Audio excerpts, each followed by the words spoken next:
Check the mic and make sure it sound right, boys.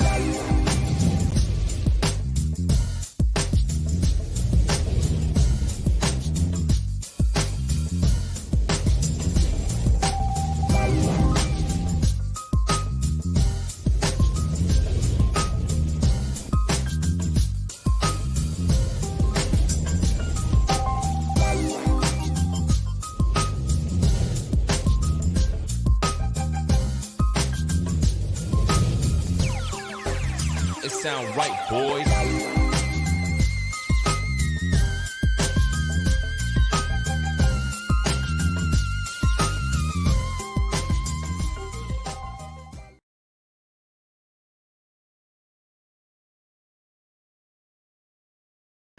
And I was on mute.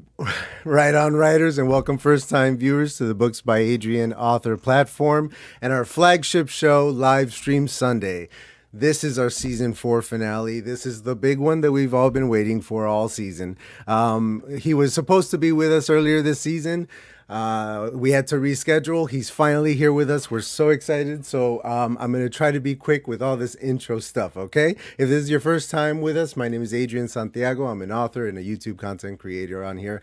And my debut novel, Mythic Shadow of the Spark, is currently in the editing phase with the professional editor and will be releasing later this year. It is a murder mystery set in a sci-fi fantasy world, and it kicks off an epic series. So if that sounds like something that you'd like to support and maybe someday read, hit the subscribe button and ring the notification bell. This is the easiest way to support my project. Leave a like on the stream while you're at it. If you're catching this on the rewatch, leave a comment downstairs letting us know about which author's world building you love the most.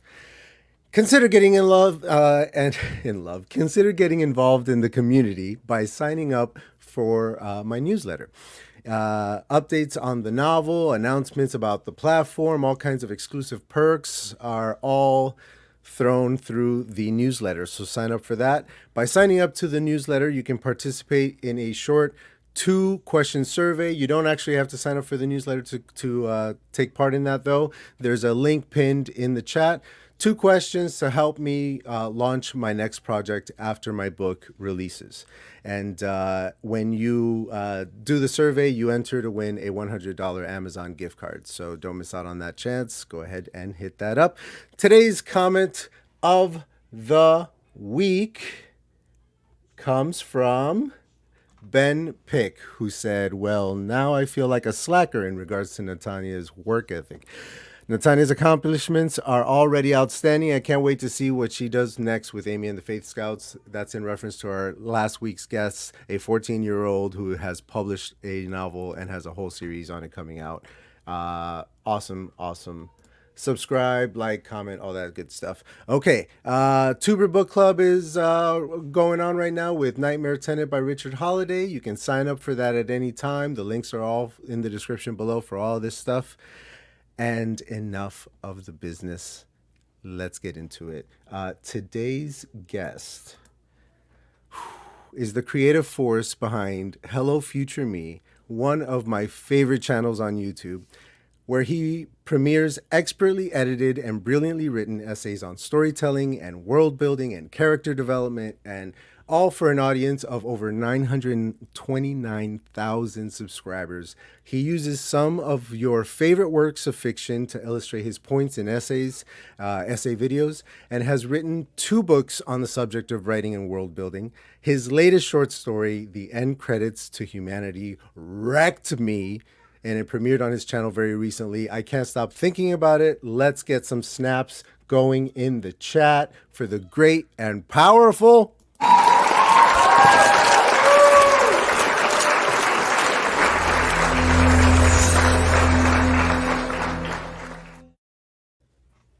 Hello. welcome, Tim Hickson. How are you, sir? I'm well. I'm feeling very pumped up with the amount of hype that was put into that introduction. Dude, the hype is warranted and long overdue, my friend. I am here for this hype. I am so very excited to have you on here. Why don't you tell the three people who live under a rock out there and don't know who you are? Go ahead and take the stage. Let them know who you are, where you're from, and what you're currently working on. Well, what can I say that has not already been said? I'm better known as Hello Future Me, and I do talk about storytelling and world building and stuff like that. It's nice to be introduced as the writer and storyteller more than the avatar guy, which is what a lot of people know me as. I am a writer as well. I have been publishing short stories for a while now, and I just got another short story published in Orion's Belt magazine called "A Catalog for the End of Humanity," which I'm very proud of. But I'm mostly working on a sci-fi novel at the moment, which is a sort of a down-to-earth. I guess it's technically a first contact novel, but it's really not about first contact. It's a sci-fi novel, though. Yeah, that's me. That's what I'm working on.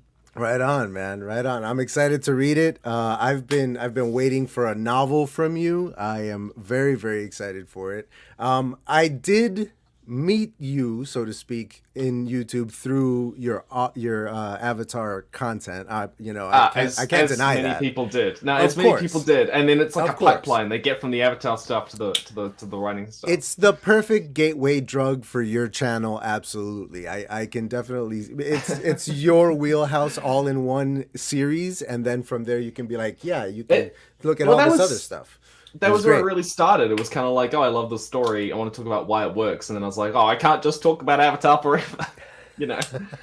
But you kind of can, though, because you kind of have been talking about Avatar forever, and you still find new things to say about it. But I mean, it's interesting that you say that because, you know, when I first started out doing Avatar content, it was lore content and theory content, because lore content and theory content was really big about 4 years ago, where, you know, they'd say like, oh, this character is secretly another person or whatever, you know, like there's a million theories on different stories. That sort of content has died out a little bit. It's still pretty big in the Marvel stuff, but I'm pretty separated from that.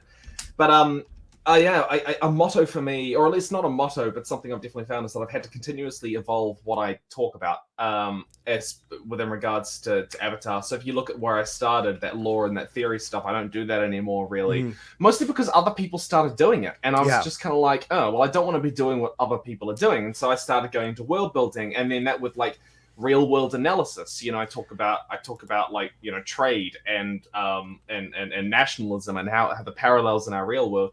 Which is, it's something that I've always found really fun personally, is looking at stories and seeing what we can learn about the real world from them, really. And kind of analyzing through the lens of a more interesting, you know, like one of the early ones I did was the cabbage economics problem, where I talked about a meme, the cabbage guy in Avatar, but what I was really talking about was economics. Yeah.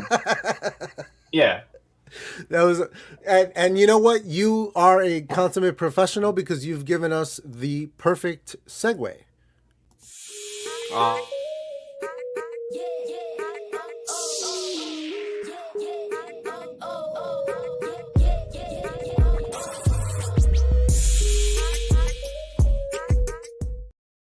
So yeah, you talk about world building on your channel. As you said, you moved to world building from all of the lore stuff, which was great, and you had already covered a lot of it, by the way.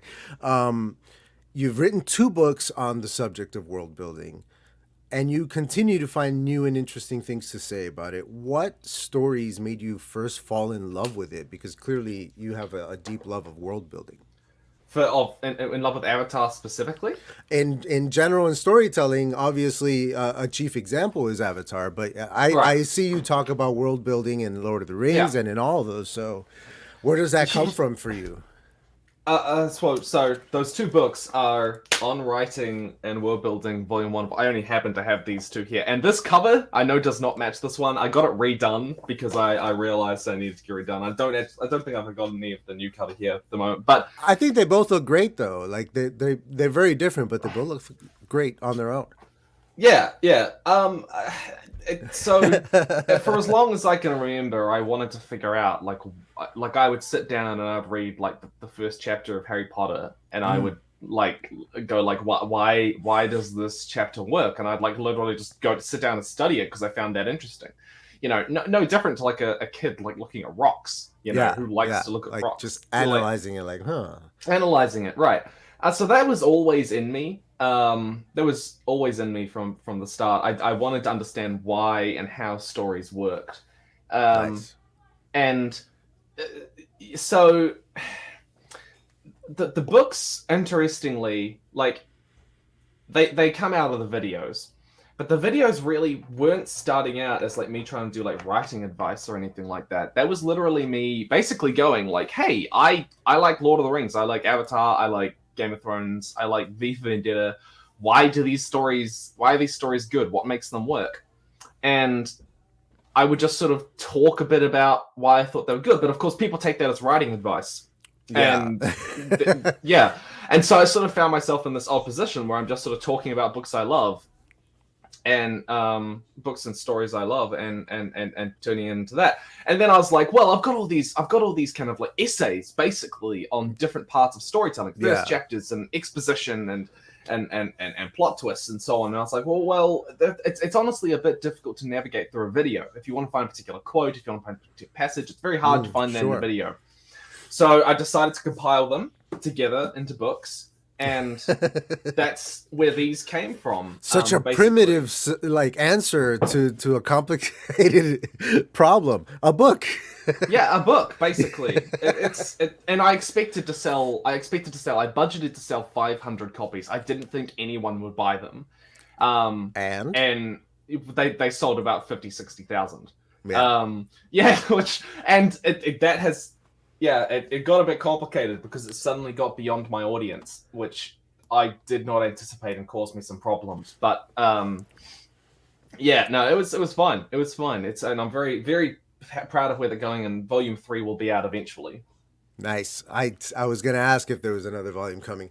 Now, one day. You were talking about your analyzing of world building and other storytelling being interpreted as writing advice by your viewers. That's something that drew me to your channel, is that you weren't giving writing advice. You were analyzing things. You were sharing your insight on storytelling. You weren't saying this is how you do it, or and that's something that made you stand out from everybody else on AuthorTube, if you would, these days. So and that's something that I in many ways tried to sort of emulate in my own channel. I don't give writing advice on my channel. I'm not even published yet. My book is yet to come. So I interview professionals like yourself, and I learn from you guys, and anybody else who wants to learn learns from you guys. Okay, well, this topic of your love of world building and everything is going to permeate the whole rest of the episode. So we're going to move into the proper interview at this time. Let's go ahead and do it.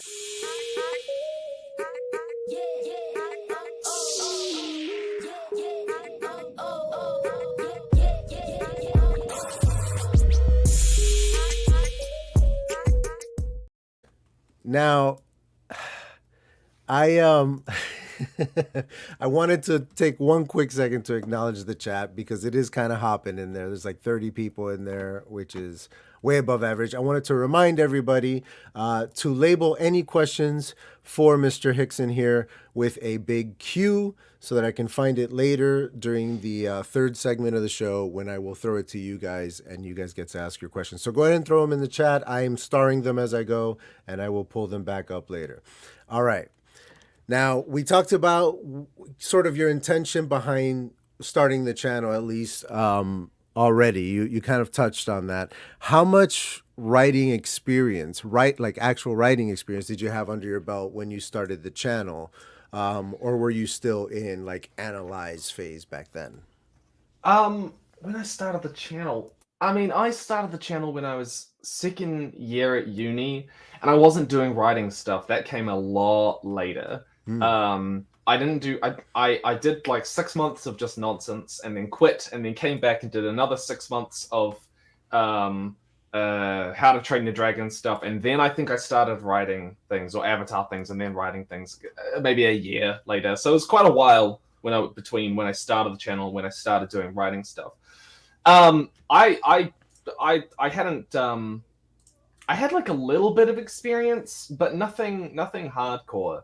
I hadn't published any books. You know, I was only really, I think I was only like 20, 21, 22 or something when I started like actually doing videos. I had published a couple of articles here and around. I had a Wattpad phase. If you don't know what Wattpad is, it's I do. yeah. Wattpad's the site where you can post basically amateur books. Anyone can post a book and they post chapter updates.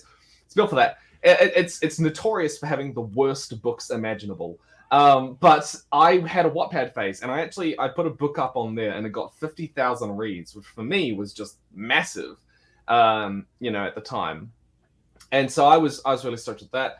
In terms of like experience behind the scenes, basically since about 2015, I've written about a book a year, which is just practice for me personally. I wrote a fantasy novel, and then a romance novel, and then a YA explorative novel, and yeah, it's a bunch of stuff. Thank you, Raz. I love you too.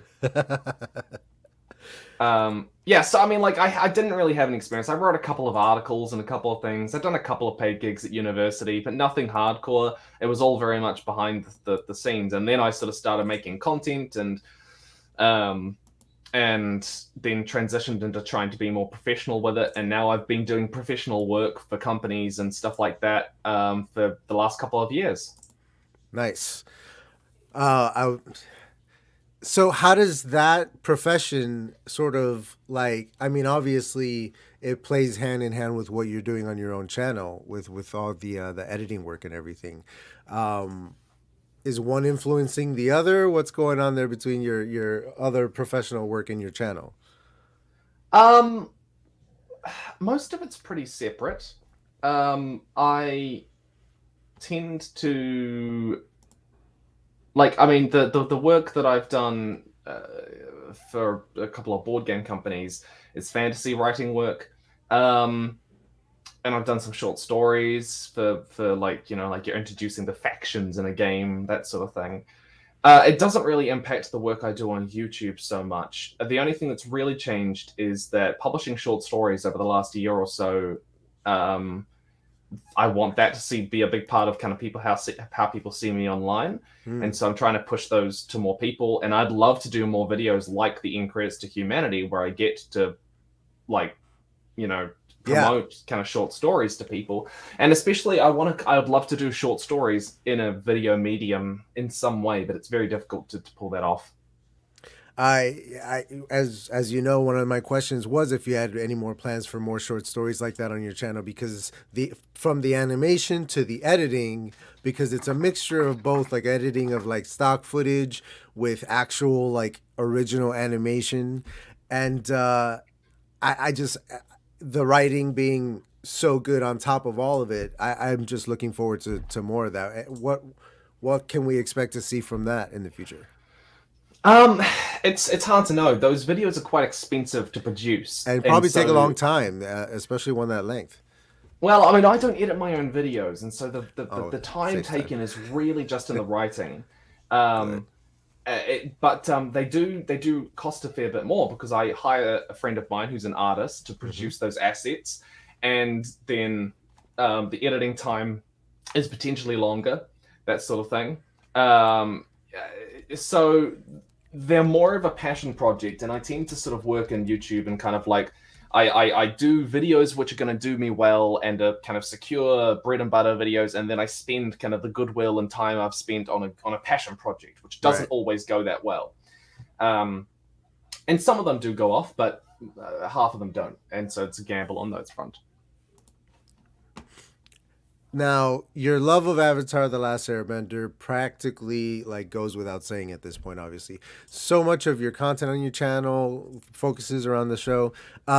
First of all, for those who haven't gotten into it because they're trying, you know, they're anxious about getting into a kid's show or whatever it is, what would you say to authors in particular who have never watched it, because they can get something very significant out of this masterpiece? I wouldn't necessarily advise authors specifically. You know, if I'm giving people recommendations, like if someone says like I'm an author, what should I be exposed to? I Reading actually other probably books. wouldn't. I probably wouldn't pick Avatar. I would probably say like what are you reading right now, and what's outside your comfort zone. Mm, That sort of thing. I would recommend people watch Avatar just because it's a fun, good show. And I would say that it has a maturity that you don't expect from shows that kind of cater to that audience. hmm There's a number of just like mind-blowingly good episodes, and it deserves the longevity that it's had. for sure. How excited and or worried are you, or indifferent, regarding the new live action series and movies? Yeah, I it's It's it, touchy, isn't it? It's a little touch and go. I really don't know. Um, it's got Netflix behind it, which I tend to trust a bit more than other places. But I mean, it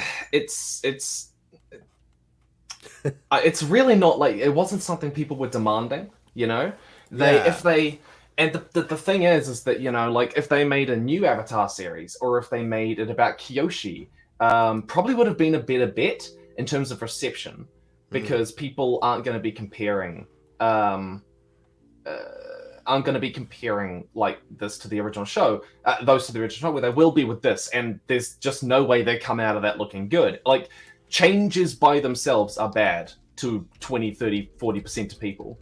Yeah. yeah. So You're not gonna please everybody. You're taking a massive swing just by doing the remake in the first place. You know, you're already at least doomed to fail with a certain number of people. absolutely, and I think I'm not sure they really tried to.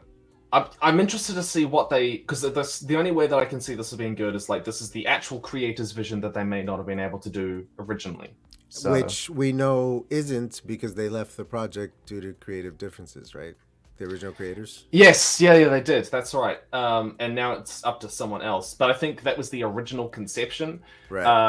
Like for example, they've always talked about how like the bending in the series isn't actually as creative as they wanted to do because animation back in that day was really hard to pull off with water bending in particular. And so now we have the budget and effects to do that sort of thing. So we can see more of that. But again, like that's a really loose justification to be like, oh yeah, it's gonna be good.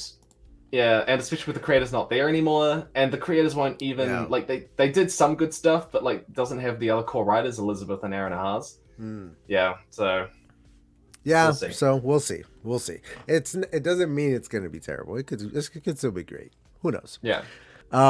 Now, with all that in mind, what would you like to see? What do you think would be like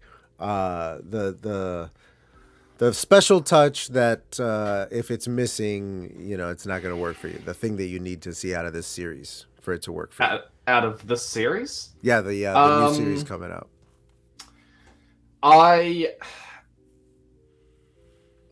for it to work for me, I think the they're going to really need to work on they I don't think they can actually translate the humor of the series directly to Yeah. a visual medium that would make it feel like a CW show, which just hilariously not good usually with their comedy. I don't. There's a lot of things in the show that don't translate to the visual medium well, and I think they need to be mindful of that. And what I would prefer they do, I would prefer they probably acknowledge what's not going to work in the live action medium and do something completely different than try and ham fist some of the things that like yeah. In I'd other almost words, find their own sense of humor. Like, have a sense of humor, but yeah, find your yeah. own version I for it for this live action of it. honestly, I think I'd probably rather they do something very different. Like, for example, it's 12 episodes. I would rather they actually rethink how they want to lay out the story and restructure the story just as an experiment rather than trying to adapt it perfectly, because in that way it just feels like watching the same show again. And I'm not saying I like prefer the new version, it's just that I'm not sure what I'm like watching to get out of the live action version, right? Right. I had to throw Yeah. this up. Tim, your attire is fine. So this is. I do not wear buttoned shirts. Like, if anyone watches my videos, they'll know I never wear these. But I was like, it was like 6:30, and I was like, oh, I need to get out. I need to get out of bed. I never wear polos dragged. on here. I'm usually in a t-shirt, but I was like, oh no, I have to go like at least halfway to formal. Like, okay, what's halfway there? A polo shirt. my pants are like stained with ink and highlighter. So yeah, like, I'm wearing shorts. Yeah. All right. Now the variety of your content on your channel is almost as astounding as the depth that you bring to each video. The psychology of Zuko clocks in over 90 minutes. While Is There Any Hope for the new Netflix Avatar series clocks in at 14 minutes. So what kind of, and I know you said that you don't edit your own videos anymore. So like from your writing to video coming out, what's usually like the length? How long does it take to make these big 90-minute like giant essay videos? The 90-minute one specifically, it really does depend. So the big ones tend to be pretty well researched. And so I did a video on cyberpunk and the cyberpunk genre at the start of the year. I think it was the start of the year. Was that start of last year? It was it was 11 months ago. 11 months ago, so it was a year ago. Wow. And it's at 734K. That video did not do me well, but now it's doing well. That one I had to read like 20 books, and so I had months preparing for that video, you know. And I imagine you're doing other things during that time as well. Yeah, definitely. The Avatar ones are interesting. People think they take me a lot of time, but here's the thing. I know Avatar so well by this point that I can write like a 20-minute Avatar video in half a day. Like, you know, like that sort of thing. It just, flows. Zuko's psychology was a little bit different because I did spend weeks and weeks basically reading studies. What I would do is I went through Zuko's story and I was like, what are the kind of the key parts of Zuko's story? We've got shame and abuse, and I just looked up questions. You know, what are the effects of being shamed and ostracized from a family on a child, that sort of thing. And I just read studies. And as I read studies, I found more points to look at through Zuko's life, and so I spent weeks basically just compiling studies and quotes, and then seeing where they applied to Zuko's life, and then mixing and matching. But I do know Zuko's story very, very well, so it's not like I was working from scratch. That sort of thing's been in my head for a long time. Yeah, you've probably been noodling on that for a while. Well, yeah, noodling. What's your best advice then that you would give to somebody starting out on YouTube, looking at a channel that has over 900,000 subscribers and wondering how do you get from nowhere to there? What's your best advice on growing your channel like that? There's only two ways to grow a channel on YouTube. Do either something better than everyone's doing it, or do something new that isn't being catered to. Which is basically what I've tried to do. When I started out, I did How to Train Your Dragon videos. No one was making How to Train Your Dragon videos because like it was for kids, basically. And kids didn't have creators amongst them that were doing it. Avatar content wasn't really a thing when I started doing it. Like there were a couple of people, but they had like a couple of thousand subscribers. They weren't really exploding. The occasional person would talk about Avatar, but no one was making Avatar content. And so I was like, well, no one's making this, so I'm going to. And then when it got to writing, I was like, I looked at AuthorTube and I watched AuthorTube and stuff like that. And I was like, all of this advice, or a lot of this advice, is either too vague to be helpful, or it's so specific that it doesn't really apply a lot of the time. And they treat it too much like rules. And so I was like, all right, well, I'm going to talk about writing, you know.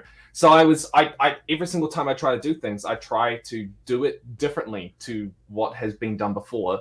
That's one of the kind of things about my writing videos. I will go and watch everything that's been talked about in writing on that topic, you know, on Darkest Hours, on first chapters, and I'll be like, okay, so here's the information everyone already knows. Yeah. Here's the information that everyone's already heard. What can I add to this that's deeper and more profound?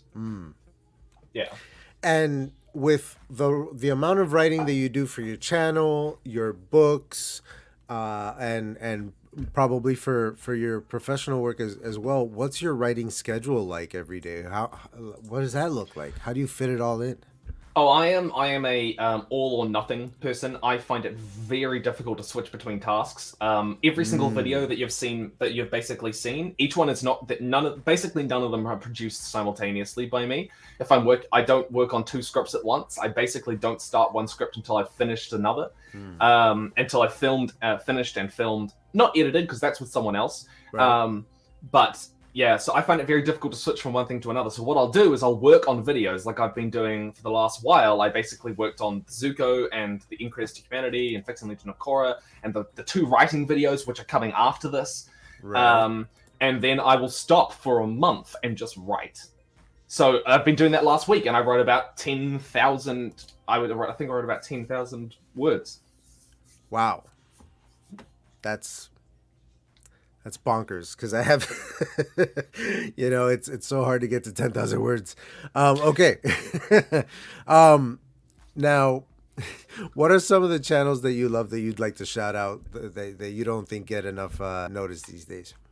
Oh, see, it's really hard to answer that question because people expect me to shout out channels like my own, but Floor's I don't open. really Any channels, like any channel. people don't watch stuff that they make. Right. Okay, smaller channels because everyone's already heard of people like Alt Shift X. Everyone knows them. I would say I'm trying to find the smaller ones. Okay, so for writing advice, I would recommend Shaylin Writes, which is Shaelin. I find that she consistently has some really good concrete tips that I don't see many other places. So I really like her work. Yeah. I would like to shout out Modern History TV. Now, Modern History TV has 700,000 subscribers, but they're probably my favorite history channel on there, on YouTube. And last one would be let's go. I'm gonna shout out my favorite band, which is Quiet Houses. There we go. Quiet Houses. Yeah, they're not very big, but I think their YouTube channel has 286 subscribers. It's gonna have at least one more because I'm gonna go check them out. Check them out. What video surprised you the most in regards to audience reaction? You didn't think it was gonna, blow up, but it did. Oh, so audience reaction as in it did well and not badly. How about one of each? Let me have a look. The number one would definitely be hard magic systems. I went to my girlfriend and I said, because that was my first writing video, and I went to her and I said, this is not going to do well. I said, this is going to get 10,000 views when I was getting about 24,000. It was like a good video for me, and I said, this is going to get 10,000 views. I said that. And it got 300,000 in the first week. I was stunned. That was the turn of my channel. That was a cornerstone change for my channel. Wow. Negative reception. Or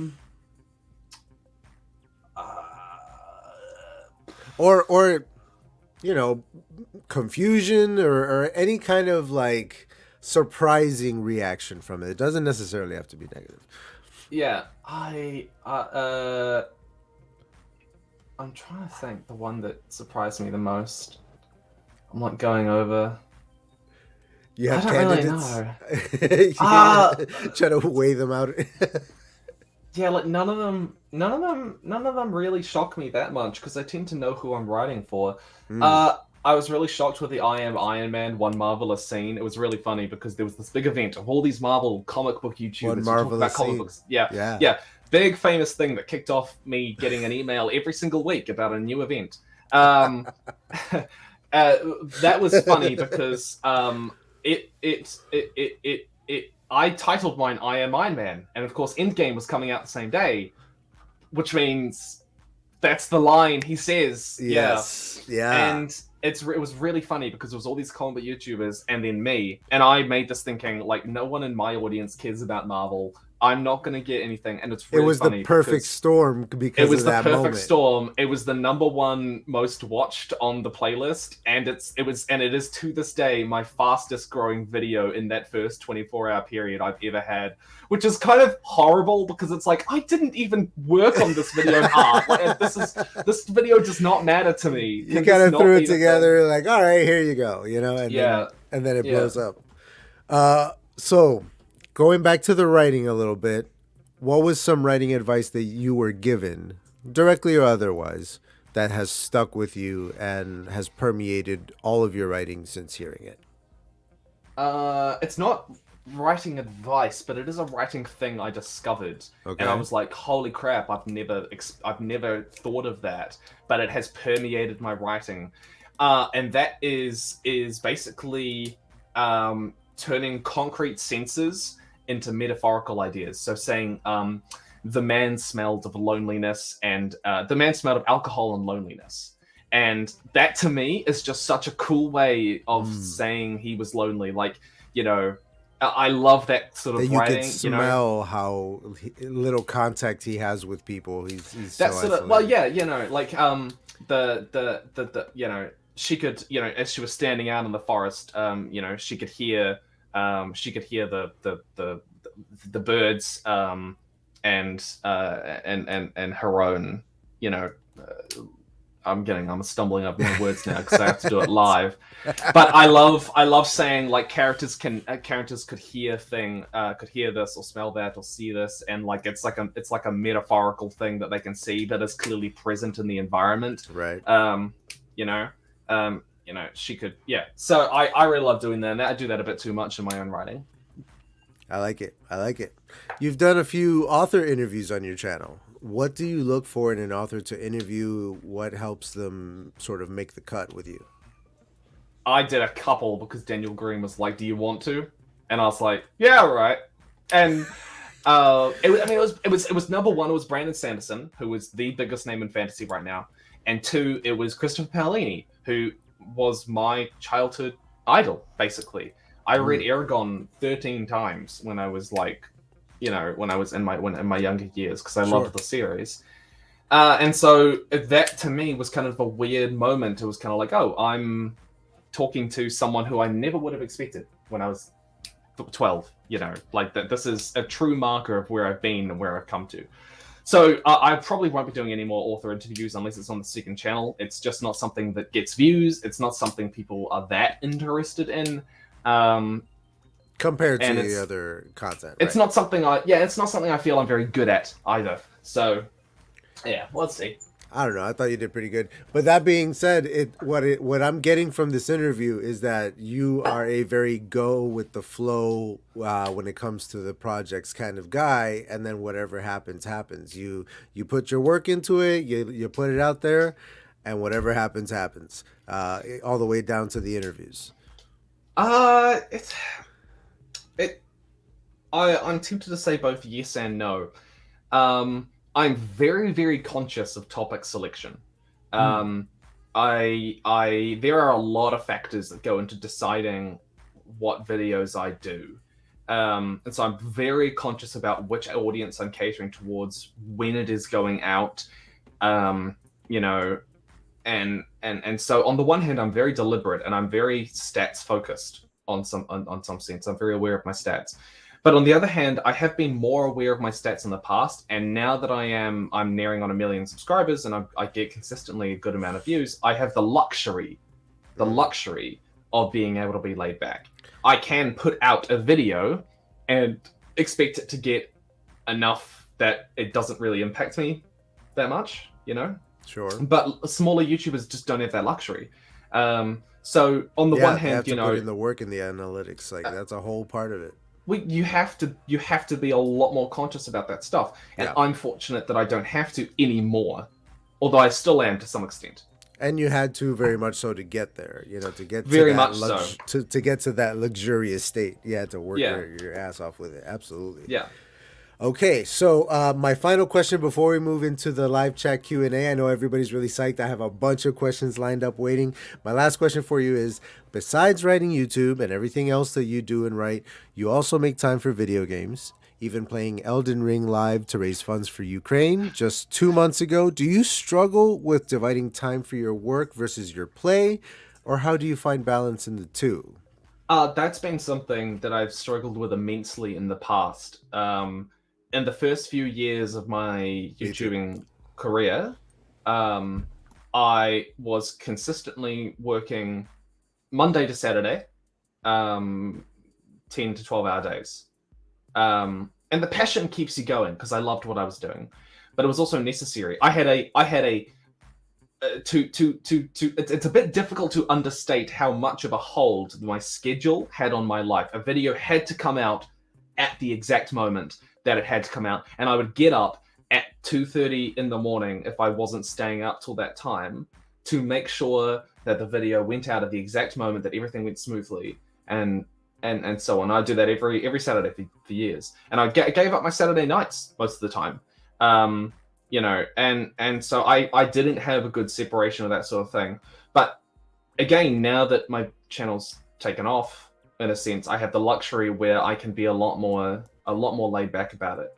And so now I don't really mind if videos come out when they come out, sort of thing. And I'm much more focused on just producing the stuff that needs to be produced. Putting a video back a week doesn't matter to me. Nice. Yeah. So, in answer to your question, I struggled with it in the past, a lot less so now. I typically have my I always have Sundays with my partner, and I typically have most of my evenings free now to go and be with others and friends. But I do very much still like. I mean, I writing is of course my hobby and my passion and my love. It's my number one way of expressing myself. Yeah, it's my job. So I do simultaneously do it during the workday, but I also work on Saturdays and Sundays. I'm happy to write then. Same. Yeah. All right, let's do it. Let's get into it. The live chat Q&A. Okay.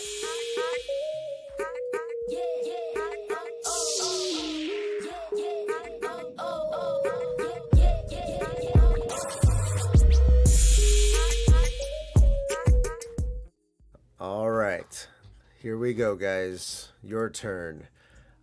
Starting off, my good friend Safi, where did you first encounter this distinction between soft world building versus hard world building?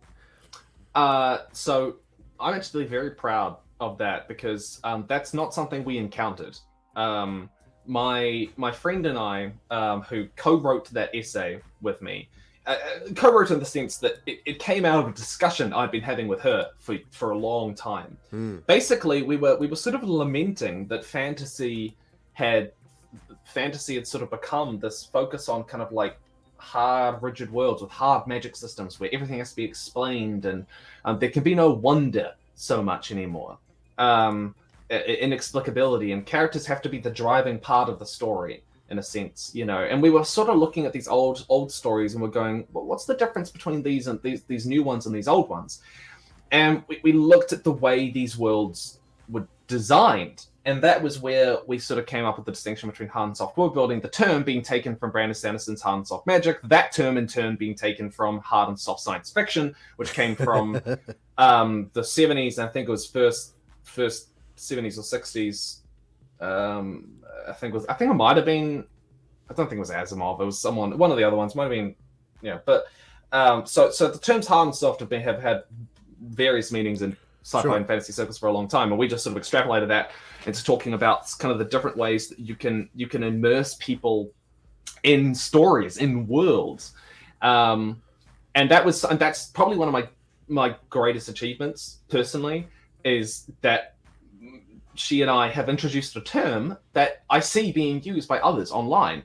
It's kind of like, using wonder, using reader imagination, inviting them into the story, not explaining things, and using the unknown as a way of creating, and starting with the atmosphere you want someone to experience first, starting with the themes, and thinking, all right, so if I want these themes to be present in this world, what do I create a world like this to express those themes? And being more concerned with that thematic consistency than the internal consistency of the economics or the trade or the stuff or the politics, which I think is a different way to immerse people in a world.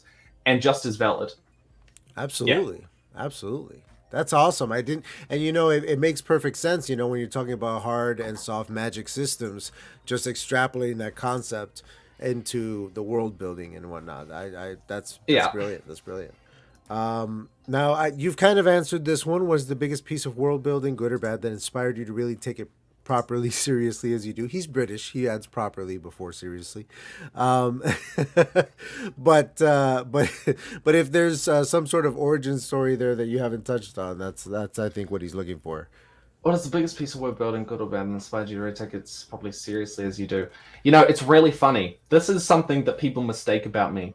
I'm not a world builder. Like, you've written 2 books on the subject. I know. There's a third one coming. I enjoy good world building. I enjoy analyzing it and understanding it. But literally no story I have ever written has come from a lot. That's not entirely true. Most of the stories that I write don't really come from a kernel of wanting to world build. I always the world building is necessary to tell the story you wanted to tell. It's secondary to me. Secondary. It's secondary to character, secondary to theme to me. So I mean, in terms of properly seriously taking world building, I don't take it as seriously as I take theme or character.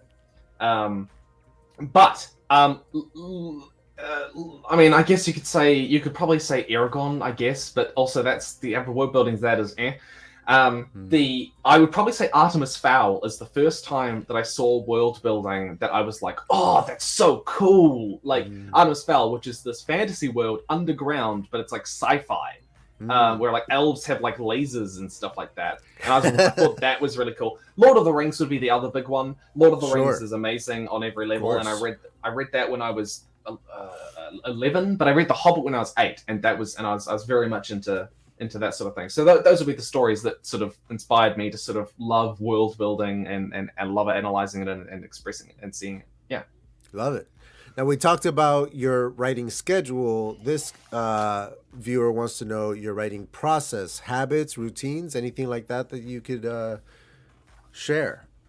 I am a Spartan writer. A lot of people, like, oh, make sure you do yoga in the morning or whatever. But I guess my only advice is stay hydrated and be physically distant from wherever you would normally work or be. Go to a library, go to somewhere else. Don't have any distractions. I can't work at the computer that I'm currently at. I don't write at this computer. I write on my laptop, and I'll go out into the other room, or I'll go into a library or something like that. Yeah. Makes sense. Yeah. How do you write thought/emotion? That's a pretty broad question, buddy. Wait for my next video, which is 45 minutes long. Hey, on the shorter side, not bad, not bad. It's on writing. It's going to be called On Writing Show and Tell. Show Don't Tell, but it's actually about writing emotions. So yeah. At what point did you realize that you would be able to make a career out of YouTube? My last year of university. So I was at university, and I was making enough money that I got to quit my job. And at the start of that year, well, that came after me realizing I could make it a career. But I was making, and I had a consistent audience for a decent amount of time. I wasn't making huge amounts of money, but I looked at my trajectory, and I was like, if I continue on the path I'm going to be making enough money to be independent. Once I get out of uni in a year's time, I've got a year to get this together. And so I said to myself, all right, I'm going to let my grades drop. I'm not going to work as hard at university. I'm going to put all my time into YouTube. And I did, and it paid off. And so by my end of university, I could just go straight full time into YouTubing. Which was really cool. Awesome. Now, you mentioned analyzing first chapters and seeing how they work. From your analysis, what is the best first chapter that you've read and why? Oh, I think I've got a concrete answer to that. Great question, Helen. That is a great damn question. Well done.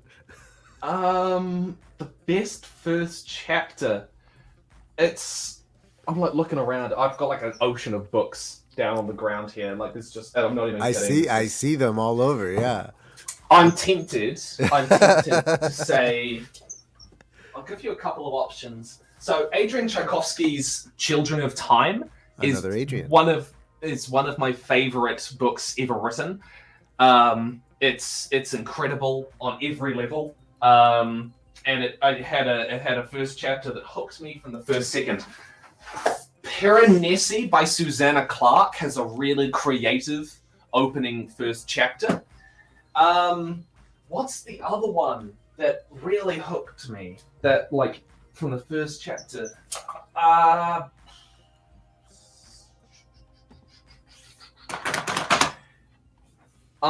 really liked Paper Towns by John Green, but I feel like that's not a suggestion people want. Let's go with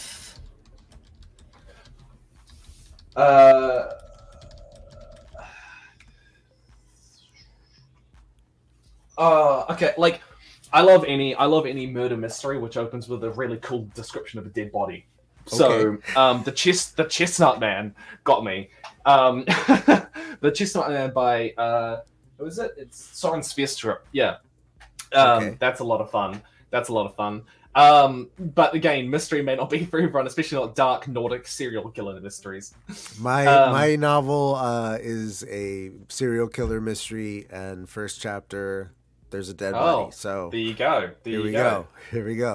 Gotta send it my way. Yes, I don't. First, although again, like, what's the best first chapter I've read? Like, technically, best first chapter. Yeah, maybe from your time as a kid when you first started like reading those, analyzing those first chapters and seeing how they work. If one stood out to you, we could just as easily move on. You gave us 3 great recommendations already. It's all right. Okay, we'll move on. Here we go. We got hello from the Marshall Islands. Huge fan of your work. I'm trying to draw a graphic novel. I don't know where to start. Do you focus on a chapter, a setting, a plot, a design? Your thoughts? Well, congratulations on working on a graphic novel. I have immense respect for anyone who can do that. It's very difficult to pull off. It involves many skills that I do not have. I start my books with theme usually. So how my books come to me, and I very rarely have book ideas, for the record, story ideas. I'm getting better at that now. Now I'm doing short stories, but typically what I'll start with is an interesting thematic question. So one of the books is, I was sort of struggling with the question: am I who I am because of my own decisions, or am I who I am because of how the world has made me? Where is that line of the authentic me? And so I started with that question, and I basically kind of come up with characters who are struggling with that, interacting with that in a way. And I go, okay, so we've got these characters who are also kind of engaging with these questions. What sort of story would be around that question, So the one I'm working, so the one I'm working at the sci-fi sci-fi story book I'm working on at the moment is about grief, and it's about how the different ways that we process horrific events, because this is about a mum who lost her 10-year-old daughter. Basically, she's a young mum who lost her 10-year-old daughter, and the story has 3 different characters who are all from drastically different worlds, basically. I mean, they're literally from 3 different planets, but they all connect over a shared experience and the different ways that they dealt with that shared experience. And it's about discussing, the different ways that things affect us. And so those 3 stories came out of the question of, like, let's look at how we deal with grief. And so I come up with the characters and plots around those questions. Yeah, basically.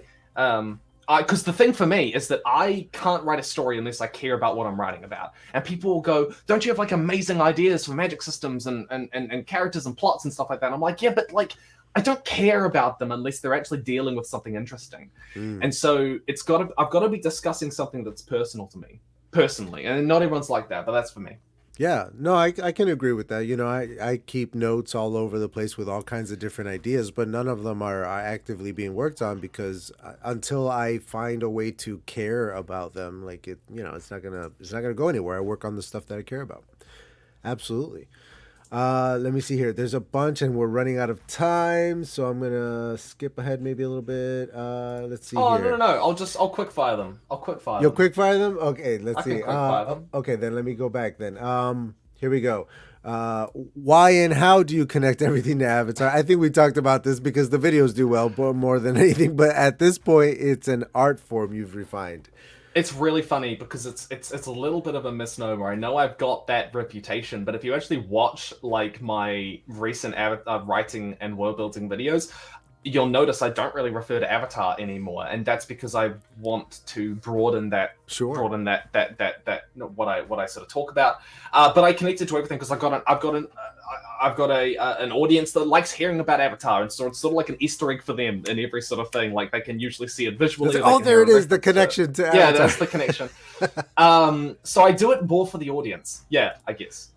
What advice do you have for author tubers about finding their bread and butter content, as you say? Do something differently. As I said before, do something differently or do something better. But finding bread and butter content is generally you got to start with passion. You got to talk about something that you're interested about. People can tell when Something you're talking passionately. Yeah, talk about things that you know passionately. Author tubers is hard because the vast majority of author tubers don't get that many subscribers. It's not that common to grow that big on author tube because we're a pretty niche, small community, you know. Yeah.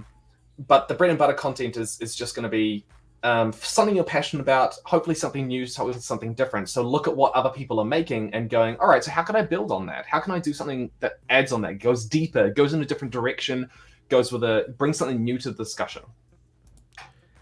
Would you have changed anything about the Zuko video? I noticed you didn't put it in the best vid series. Well, it's still I new. don't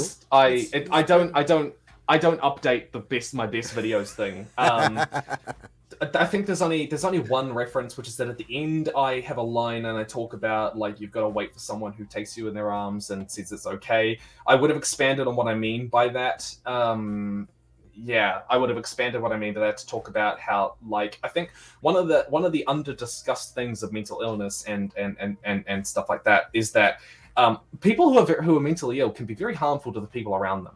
Sure. And it's a really difficult thing to talk about because they're often aware of it. It can make you angry. It can make you resentful. It can ruin your relationships with other people. And that's a really hard thing to do with because we want to deal with empathy, but also, it's hard. It can destroy relationships. Yeah. And we can let kind of those parts of ourselves consume us, you know. And so I wanted to touch on a little bit more about that, you know, because Zuko he goes and hurts people, right? But he does rise out of that eventually. But so I would discuss that more. Where do you go to find new fiction to read? I'm assuming. Bookstores. Like, I don't know. I'll usually just look up like books like this, or I'll look up, you know, the best short fiction like stories, and I'll just buy that. So I literally looked up, you know, what's the best short story collection, and I got given George Saunders' 10th of December, and I picked that up, and the things they carried, and so I just picked that up. I don't know. The thing is that my tastes are very eclectic, and I have to try and read broadly, which means that I have to pretty much read things that I don't know if they're going to be any good or if I'm going to like them. So I will generally just kind of pick a genre and look up the best in that genre, and go for that. Dive in right there. Is there a subject area, genre you haven't covered yet that you want to work on? I really like the variety of your videos. Everything in writing and world building. If it's in writing, then I want to talk about it at some point. You know, that's an infinite well with which I can plumb. And it's specifically, though, I really want to talk a bit more about men's mental health and writing mental illness and like magical representations of mental illness. And more specifically, I want to make a video on the Telos Principle being the best game ever made and why it's my favorite and everything, because it's incredible. All right, we got one more here. Well, we got two more here. Good, let's fit them in real quick. What popular writing advice would you say is not good advice? Oh, there's so much. Can't put me on the spot like this. Oh man. You want time to think about it? We can come back to it. Yeah, let me come back to that one. Okay, here's the other last one. Where do you place your world building techniques during your drafting phase? Does a world inform your draft, or does your draft drive the world building? Which is objectively better to you? No, neither is objectively better. There is no. I don't use the term like this is a writing rule, objectively better, or anything like that. Like there's so many exceptions to anything like that. You can't take it like that. World building comes last for me. I figure out the story, and the story's got to be consistent and internally consistent, and then anything that supports that story comes into the world building later on, and I'll create the world around the characters, basically. Yeah, so that's that. So writing advice that's really bad, that's really common. So I think. One of the common ones is that you should never, one of the common ones, of course, that you should never tell. You should only ever show. But there are definitely instances in which you should tell rather than show. Other ones would be that one of the ones that I see continuously popping up is that your character has to have like a flaw that is destroying their life kind of thing, which I don't agree with. You can have characters who have like a myriad of interesting flaws that don't ruin their life, but do kind of like interfere with things in the story, affect relationships and stuff. Yeah, and I don't like. I saw this in John Truby's The Anatomy of Story. He's very, very like all or nothing on everything. This your villain has to be the most personal villain ever who does this exact thing, and your hero has to be the most destroyed person who must be rebuilt up from the ground, and I'm just like, no, I don't know. Like it's much more complicated than that. The last thing would be structure. People tend to get very fixated on like the hero. Oh no, the hero's journey. People treat the hero's journey as writing advice, and it's not writing advice. It's it is descriptive, not prescriptive. Don't treat the hero's journey as something that you like should follow or emulate. It's something that will probably happen naturally, but it's not something you should plan your story around. It will make your book bland if you try and think of it as like a structural writing advice. Yeah. Yeah, it's just absolutely. All right, well, dude, we're out of time. This flew by. Thank you so much for being here. If you have anything coming up that you want folks at home to be excited about, this is your chance to go ahead and let them know about it and say goodbye to the folks at home. Well, I don't really think I don't know. Watch the next 2 videos. I'm very proud of them. Right on. Yeah. Links are downstairs to all of Mr. Hickson's stuff, all of my stuff. All you guys know that already. Thank you guys all for being here. If you want to see more from Mr. Hickson, please come back on Thursday for the premiere of the podcast episode that he and I are about to record. And in the meantime, check out his channel. Check out his new short story. It's awesome. Please hit the link at the top of the chat. Go take that survey for me. It's 2 questions. It'll take you 2 minutes. And then you might actually win some money at the end of it. Like, who knows? It's all crazy, man.